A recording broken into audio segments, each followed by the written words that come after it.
Revolution 1:1 ప్రకటన. యేసుక్రీస్తు తన దాసులకు కనపరచుటకు దేవుడు ఆయనకు అనుగ్రహించిన ప్రత్యక్షత. దేవుడు ఆయన కుర్చి అదే కదా, ఆయన కుర్చి రెవల్యూషన్ ఆయనకు తెలీదు. హల్లెలూయా. హల్లెలూయా. ఆయన ఎందుకంటే రెవల్యూషన్ బుక్ లో ఆయన పని చేసిపోతున్నారు. రిజర్వేషన్ తర్వాత ఆయన ఏ పని చేయాలో now the complete work is hand overing. నీ పని అయ్యా, ఇది చెయ్యాలి, చర్చ్ కోసం ఇది చెయ్యాలి, ఇజ్రాయెల్ కేసులు చెయ్యాలి, యుద్ధ కేసులు చెయ్యాలి, 7 ట్రంపెట్స్ చేయాలి, 7 వీల్స్ చేయాలి, 7 సీల్స్ చేయాలి. ఈ అన్ని జాబ్ దేవుడు ఎవరు చేతులు ఇస్తున్నారు? యేసుక్రీస్తు ఇస్తారు. అదే కాదు రాయబడింది, దేవుడు యేసుక్రీస్తుకి తెచ్చింది. ఆయన ఏం చేయాలో ఆయన పనిని ఆయనకి బయలుపరుస్తున్నాడు. అక్కడ ఫస్ట్ వేసి రాయండి. యేసుక్రీస్తు తన దాసులకు కనబరుచుటకు దేవుడు ఆయనకు అనుగ్రహించిన ప్రత్యక్షత. దేవుడు మొట్టమొదటిగా ఆయన తీస్తారు, ఆయన గురించి దేవుడు ఆయన గురించి ఆయనకు ప్రత్యక్షత ఇస్తున్నాడు మొదటిగా. అందుకే యేసుక్రీస్తుని అడగారు, ఎప్పుడు రాపోతారంటే నాకు తెలియదు చెప్పారు. ఎందుకంటే ఆ టైంలో ఆయన రివీల్ అవట్లేదు. అందుకనే ఆ శిష్యులు యేసుక్రీస్తు అడుగుతా ఉన్నప్పుడు నువ్వు ఎప్పుడు రాబోతా ఉన్నావు అని చెప్పేసి నాకే తెలియదు అని చెప్తా ఉన్నాడు. అది నా చేతుల్లో లేదని చెప్తున్నాడు.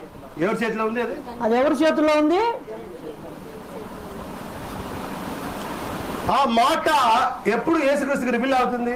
ఆ మాట ఎప్పుడు యేసుక్రీస్తుకి బయలుపరచబడుతుందండి? Once he resurrected and overcome the death. ఒక్కసారి ఆయన పునరుద్ధరించబడి జీవాన్ని పొందుకొని ఆ మరణం నుంచి తిరిగి లేచిన తర్వాత మాత్రమే. జయం పొందుకున్న తర్వాత. ఇదే వెరీ ఇంపార్టెంట్. అదే చాలా. దేవుడు ఏదైనా ఒక పని నీ చేతులు తీయాలంటే దేవుడికి నీ మీద నమ్మకం రావాలి. హల్లెలూయా. దేవుడు నీకు ఏదైనా పని అప్పగించాలంటే దేవుడికి నీ మీద మొదట నమ్మకం కలగాలి. ఆయనకు నీ మీద నమ్మకం వచ్చిన తర్వాత ఆ పని నీ చేతులు సోపుతాడు. ఆయనకు నీ మీద నమ్మకం వచ్చిన తర్వాత మాత్రమే ఆ పనిని నీ చేతిలో అప్పగిస్తాడు. అందుకే బైబిల్ చదువుతుంది, జయం కొంటే నా సింహాసనం కూర్చుంటాడు. అందుకే బైబిల్ చెబుతుంది, జయించు వాడికి మాత్రమే నా సింహాసనాన్ని ఇస్తానని. అందరూ దేవుడు నమ్మారు. అందరూ దేవుడిని నమ్మరు. అందరూ దేవుడే నమ్మారు. దేవుడే నమ్మరు. No everyone not god not believe everyone. దేవుడు ప్రతి ఒక్కరిని నమ్మడు. జనవైద్యులందరూ ఆయన నమ్మరు. అది ఆయన ఇష్టం. బట్ దేవుడు నమ్మాలి కదా. దేవుడు నమ్మాలి కదా. దేవుడు అందరినీ నమ్మడు.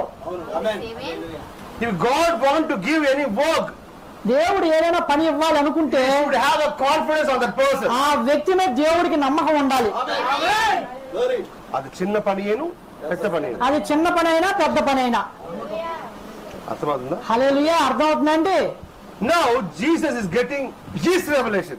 దేవుడు ఇక్కడ గమనించండి, యేసుక్రీస్తు తన ప్రత్యక్షతను పొందుకుంటున్నాడు. అక్కడ ఆయన గురించి ఆయన ప్రత్యక్షతని ఎలాంటి యేసుక్రీస్తుకి ఆయనకు వచ్చే ఒక రెవల్యూషన్ వచ్చిందో అలాంటి ఒక దినము బ్రైడ్ కూడా ఆయన గురించి ఒక రెవల్యూషన్ రాబోతుంది. ఆమేన్. హల్లెలూయా. ఆ దినము ఆయనకు రాప్చర్ ఫెయిత్ వస్తుంది. ఆమేన్. ఏ విధంగా అయితే ఇక్కడ యేసుక్రీస్తుకి తన గురించి తనకు ప్రత్యక్షత వచ్చిందో ఒకానొక రోజు వధువుకి తన గురించి తనకు ప్రత్యక్షత వస్తుంది. నీ ఎవరు ఎక్కడ వచ్చారు, ఏం చేయాలి, నీకు ఏ పని, అదే కదా యేసుక్రీస్తు దేవుడు ఇస్తున్నారు. ఇది నీ పని అయ్యా, సమయకాలంకు నీ చెయ్యాలి, ఇజ్రాయెల్కి ఇది చెయ్యాలి, యాంటీ క్రైస్ట్ ని చెయ్యాలి, కొత్త వాళ్ళని కొత్త భూమిలో ఇది చెయ్యాలి. ఆయనకు పని చూపిస్తారా లేదా? ఈ విధంగానే పనిని బయలుపరుస్తాడు. ఆ ప్రత్యక్షతని యేసుక్రీస్తుకి ఏ పని చేయాలండి? యేసుక్రీస్తుకి ఏం పని చేయాలి ఇక్కడ ప్రత్యక్షత ఇస్తున్నాడా ఇవ్వట్లేదా? అలాంటి ఒక దినంలో వధువు కూడా ఆ రెవల్యూషన్ పొందుకోబోతుంది. అదే విధంగా ఒక రోజు వధువు కూడా తన గురించి తన ప్రత్యక్షతను పొందుకోబోతుంది. ఎక్కడ వచ్చారు, ఎక్కడి నుంచి వచ్చింది, ఎక్కడ వెళ్తున్నారు, ఎవరికి వెళ్ళబోతుంది, నీ యారు, ఆ యొక్క ఎవరు, ఏ పని, నీకు ఏ పని, ఆ revolution braid will receive it. ఆ యొక్క పని మొత్తం ప్రత్యక్షత మొత్తం వధువుకి ఇవ్వబోతా ఉన్నాడు.